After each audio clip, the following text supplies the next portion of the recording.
Smoke has been spreading to Rapid City from the Canadian wildfires.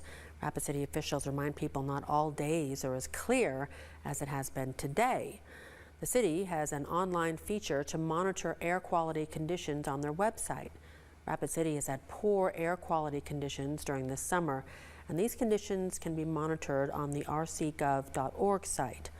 Through the website, one can access the air quality index to check for any allergens, smoke, or pollutants that may cause unhealthy air anywhere they are. We don't have an alert issue today, but because they're talking about the smoke in the air, we thought this is an opportunity to remind the public that they can access this air quality index. The air quality index runs from 0 to 500. The higher the number, the higher level of pollution can be found in the air.